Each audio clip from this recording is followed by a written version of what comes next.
Hey, everybody, Talk of the Town is up and running here, Wisconsin, USA. I'm Scott Montesano, and this is where the Chippewa Valley comes to talk. Our area's snow cruise will get a test here on Tuesday, and if you're following us on Wednesday or Thursday, you'll already know the score, but we're going to get a test of our local road cruise on Tuesday. Looks like we're going to get ourselves a December snowstorm and a nice one. You get 3 to 5 inches. That's enough to disrupt things while also looking beautiful. It's going to come at, there's never a convenient time because there's always somebody on the roads. If you have a snowstorm that comes overnight, there's still people that are on the roads. Then, if you've got a snowstorm that comes on the weekend when people are home, it disrupts activities, all that. So, there's never a convenient time. But I'll still take snowstorms over nasty thunderstorms and tornadoes and things of that nature and find the joy in a snowstorm. And if you're watching us live on YouTube or you're listening to the podcast on Tuesday, hopefully you've hunkered down on Tuesday night.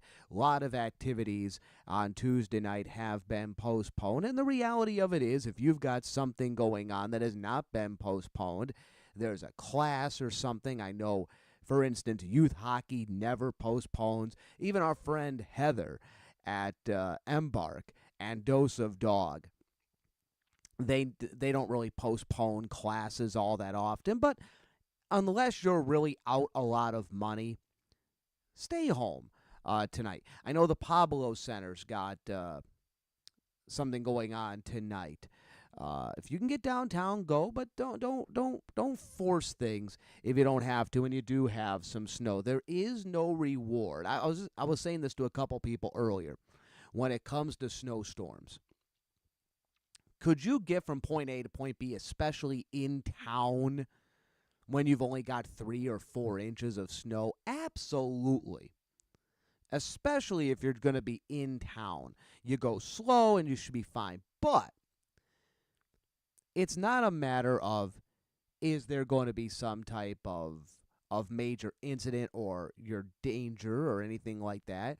Obviously, that's always a possibility, but I'm reminded of this. A few years ago, I went out in a snowstorm, and I got stuck in town. I got stuck on I lost my traction, and I went up into a snowbank.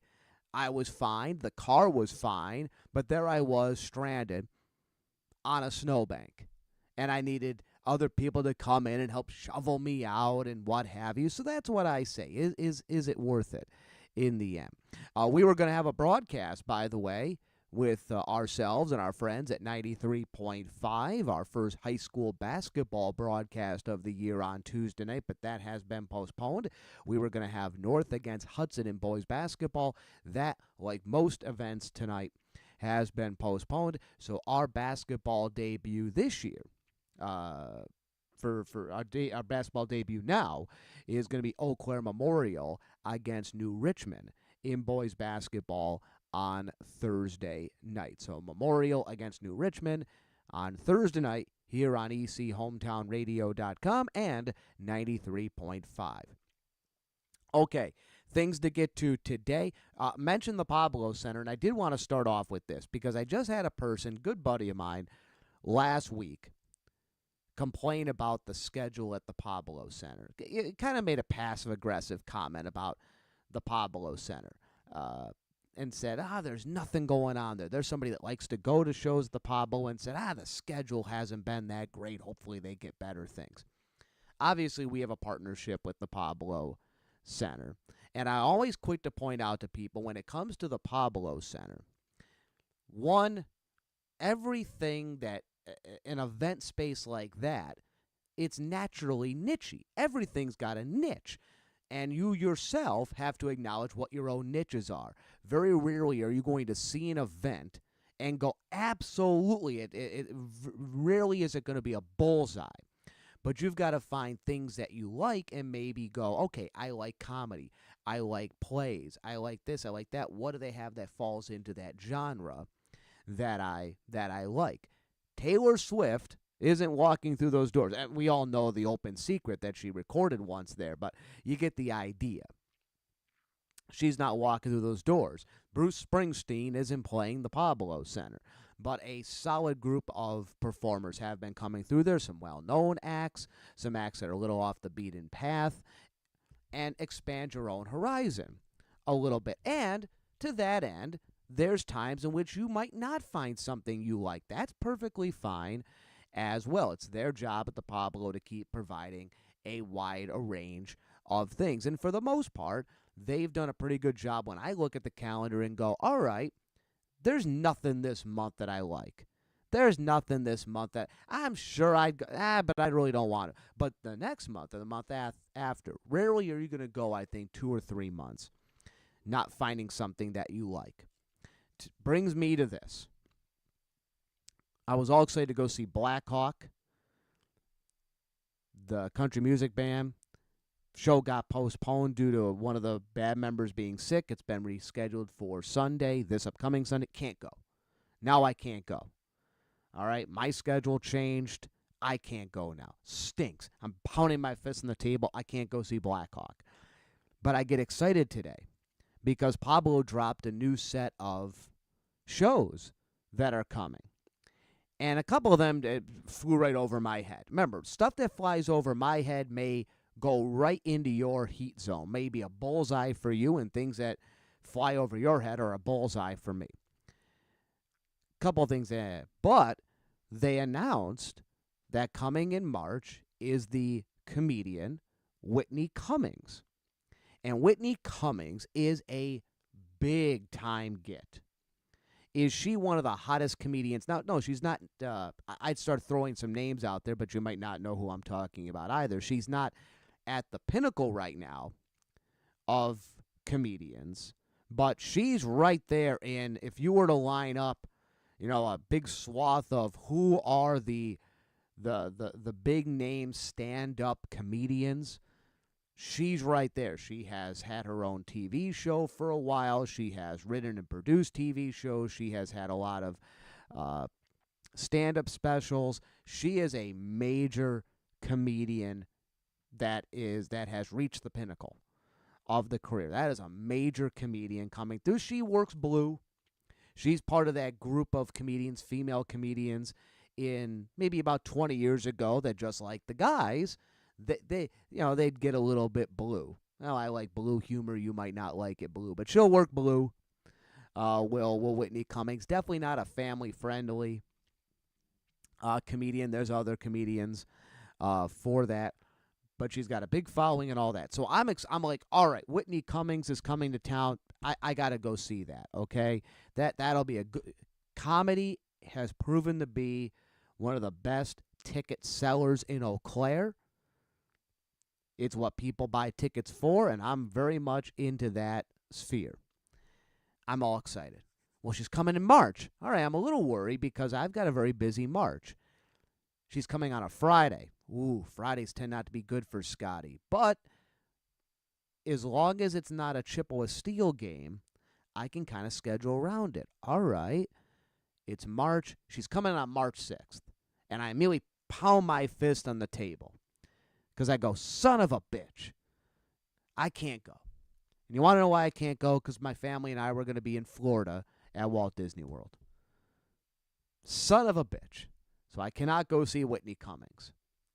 And it adds to the frustration I've had with the Pablo Center calendar this year. Every time there's something I want to go see, I can't go to it. Like, I have literally stuff that I can't schedule off of. Other broadcast commitments and things like that. Irritating for Uncle Scotty. Couldn't go see Book of Mormon because of kids' activities. Was going to go, saw Amy Grant back in September. Ugh. Irritating to no end. Is what it is, though. But best of luck to Pablo Center with selling the tickets to Whitney Cummings. I hope that does very well. It should do very well. There's another comedian coming. I think it's in January. That's another one I couldn't go to. They've got the Brewers manager coming in January. I've thought about maybe going to see that, though. I'm not going to lie, a little butthurt I wasn't asked to host that. And I'll tell you why. They should have asked me to host that. The manager of the Brewers coming to do a Q&A. And I'll tell you why. One, there's not a person in town that loves baseball more than Scott Montesano. All right? As is an open secret. It goes baseball, family, God. Baseball, family, God. Baseball's up there, so I should have been. That's one. Two, I actually know a number of players personally that have played for Pat Murphy. I am somewhat familiar with Pat Murphy. He's not really familiar with me. One of the rare times I'll admit that somebody's not familiar with me, but I'm very familiar with him. And three, Pat Murphy's from Central New York. He's from Syracuse, New York. I'm from Utica, New York. Practically neighbors with each other. So, robble on that. I digress, though. So, again, if you are somebody that is saying, there's nothing at the Pablo Center, take a look at the calendar. There's going to be things that you're not going to be interested in. Trust me, God bless the symphony. I'm not going to the symphony. God bless the kids that are part of the Eau Claire Children's Theater. I'm probably not going to go check out one of those shows. And the same goes with a lot of the stuff with UW Eau Claire student productions. I'm probably not going to go. It's nothing against it. I want them to have the opportunity to be there, but it's not probably something I'm going to do. But there's other things that I'm willing to stretch out for. I'm not a big Amy Grant fan. Went there, had a good time. I keep talking about the guys in kilts last year that played rock music. I'd go to that. So take a look. And the same thing goes, by the way, with the Sonnentag Center. If you like live music, if you haven't gotten tickets for the Lindsey Sterling show, you better get your tickets. That is something that's going to sell for all all that we hammer the Sonnentag Center on. That is a good get, Lindsey Sterling. Did anybody see, by the way, that Bob Dylan's going to the Lacrosse Center next year? Actually, in March, and I know routing, and sometimes they don't want to hit a place a second year in a row.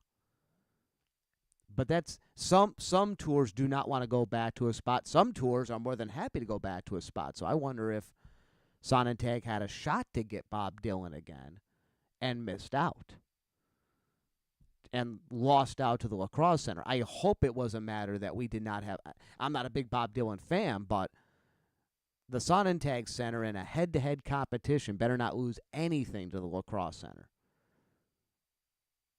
Not at all. All right. Moving on. So last week, and it's becoming hot and heavy in the last couple weeks, we've had news on the Eau Claire City Council presidency. Emily Berge is going to not run for re-election. She's going to put all the eggs into the congressional race. So it's opened up that there will be a new city council president. That'll be the vote in April. And we've now had two people come forward. We mentioned last week, Jeremy Greger, one-time city councilor, has announced his intention. Very much left-leaning is Jeremy Greger. It's known. He wants to be left-leaning. He is very left-leaning. Yesterday, Monday, another familiar name in the community announced their intention to run for city council president. Scott Rogers has announced he is leaving the Eau Claire Chamber coming up in February. He's going to technically retire, and he is going to run against Jeremy Greger for city council president. Rogers has been the Chamber's senior director of governmental affairs for about a decade, and before that had run businesses in the area for some 20-plus years. Now, the Chamber, rightfully so, has quickly come out and said, yes, Scott, word for us, we love Scott. Scott's been great. Who doesn't like a Scott, if you will?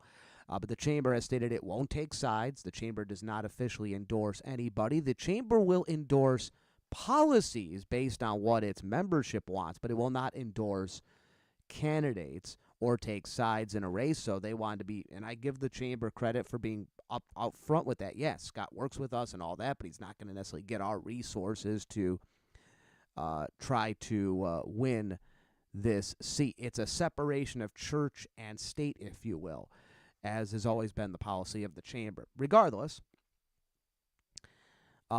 Scott Rogers will go up against Jeremy Greger, and we'll see if anybody else applies as well. We stated here last week, you need somebody with a bigger vision than I think Jeremy Greger would bring.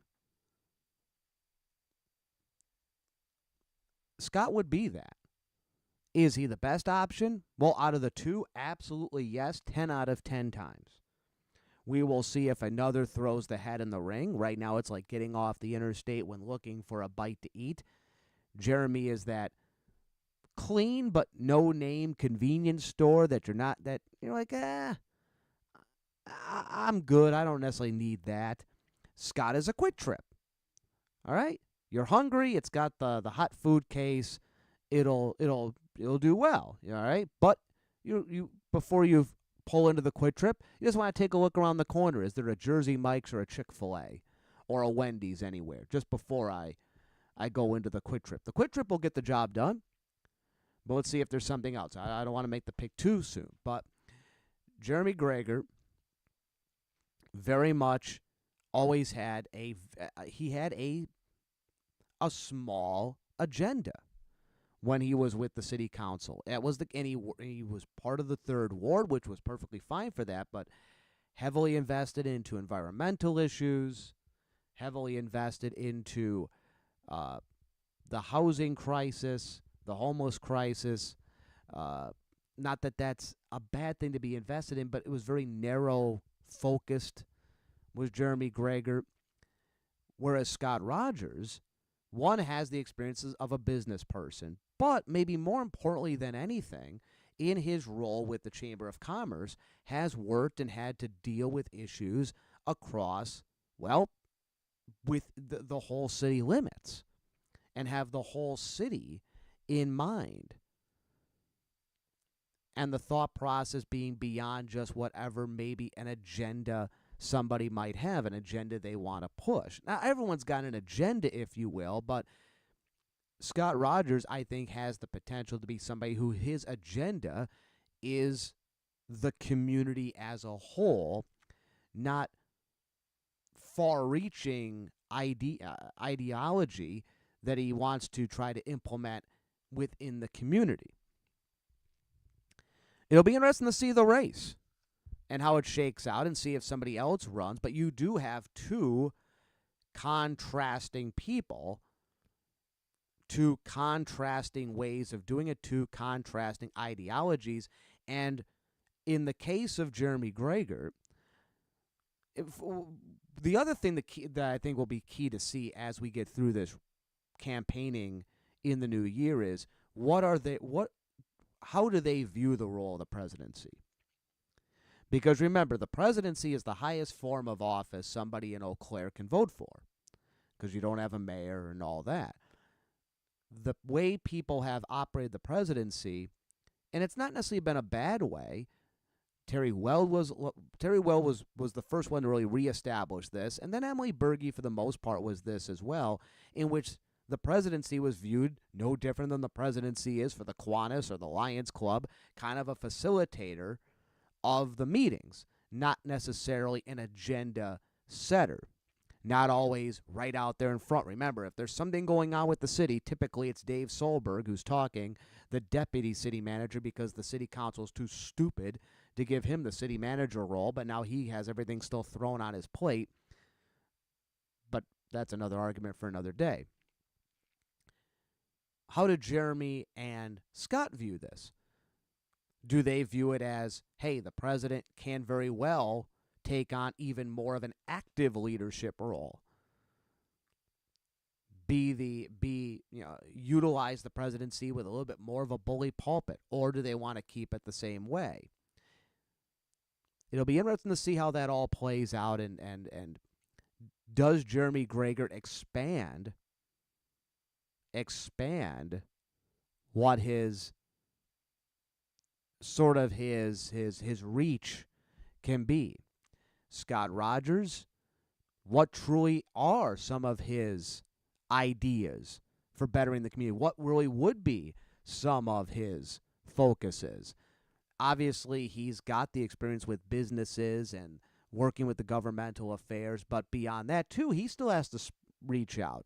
What are his ideas with housing? What are his ideas with trying to maintain all these things, the great park system we have, trying to make sure that the natural beauty of Eau Claire, it continues to be maximized for not only this generation but the future generations, and the fact that it's become a bit of a revenue producer for the community as part of the tourism. Jeremy Gregard, Scott Rogers in the city council race, and again we'll see if somebody else puts their hat in the ring before we get to the end of the year, and then the campaigning will start. Usually hot and heavy once we get to the end of February is when you're going to see the campaigning hot and heavy. Jeremy's got the experience having been on the city council. Scott Rogers' experience is more from government adjacent, having served as the governmental affairs liaison with the Chamber of Commerce. Some bit of good news, by the way, in the area. The Chippewa Valley Co-op Hospital received a $750,000 donation directed towards helping the group reopen St. Joseph's as a full-service hospital in a few months. The Rutledge Charities and Casper Foundation behind the gifts. Chippewa Valley Co-op, the goal is eventually to build the massive campus in Lake Hallie, but their first step is to bring St. Joseph's Hospital back online. Right now they have a cancer center that they opened there in October, but they're hoping by spring or summer to have it be a full-service hospital again, bring St. Joseph's back to life as the bridge before they open up what they hope to be the massive campus again in Lake Hallie. Good news. I know this is good news, and we'll see if it Chippewa Falls. I mentioned this a couple weeks ago. There's communities aside. Honestly, it's hard to find communities the size of Chippewa Falls that don't have any type of emergency care. So that's the sooner that can happen, the better. That emergency care is very important. I mentioned it a couple weeks ago. Was at a Steel game broadcasting it. Referee got seriously injured, not life-threatening, but a serious injury for the referee. Saturday night, needed emergency care. It was 25 minutes to Mayo in Eau Claire. And again, that's not life-threatening, but imagine if somebody's got a stroke, heart attack, things of that nature. We try to, and I don't blame us as a society for doing this. We try not to think of it. All right? Some of you out there, though, might have firsthand experience with it. But we're trying, because there's nothing we can do about it right now. There's nothing we can do about it right now. And there's nothing that this Chippewa Valley Co-op group can do about it right now. They're working towards it. Everything's on track. It's all been good news, but they can't do it. If they could do it today, they would. So it takes time. So you don't like to think about it or talk about it, because when you think about it and talk about it, that you don't have those emergency services still in Chippewa Falls, you keep thinking of, well, who to blame? What can we can't fix. It's being fixed. It's taking time, but it's being fixed. Speaking of being fixed, in the city of Altoona, some of the city center roads are going to get some work during the summertime. Lynn Ave in the center of Altoona is targeted for road and sidewalk improvements. Part of, again, the city government in Altoona really trying to put more of a focus on its city center, try to clean that up, make that sort of the next area of growth and prosperity. Obviously, there's been the container part that's opened. There's been little development here and there over the years, and they're hoping to now really provide that seed for more of it. The city center of Altoona, with the container park, with a couple of the bars and restaurants and cafes and the library and what have you, if you can really make that not the failed effort of the 70s and pedestrian malls, okay, long way from that. But I think the goal is ultimately to make it very walkable in Altoona, and long-term vision would be a lot of quaint shops and stores, kind of like what downtown Eau Claire has become. And staying in Altoona, a developer changing plans in Altoona. A group intended to build 24 townhomes. They've built half of those, but they're having trouble selling units, so now they want to shift to building larger homes. They would still stay on. They would still stay within the property, but now they'll build lesser homes but bigger. Still senior resident leaning. Really no story there except for the fact that it's a follow up to in 2020. This group had proposed this. It didn't get as much attention as, say, the Orchard Hills development, which was being discussed a lot at that time. But this group faced some pushback from people that didn't want development in their area, went through, and they've been building. I think some people are going to get caught with the idea of part of the story as well. They're having trouble selling the units. The market is bottoming out. Not necessarily. What they're finding is that people don't want what they are offering in terms of the way the homes are being built. And since these are senior resident leaning homes, there's certain things that people wanted that the first set. Yeah, you open up a restaurant and you're serving a certain type of burger and people don't want that burger. They want something else. You got to pivot to what the consumer wants, and that's what these developers are doing. Though we right now don't have an active real estate podcast on our platform right now, I do wonder what the real estate market is in the area, only because there's been a home right next to where we live, kind of across the street, that's been on the market for, well, since August.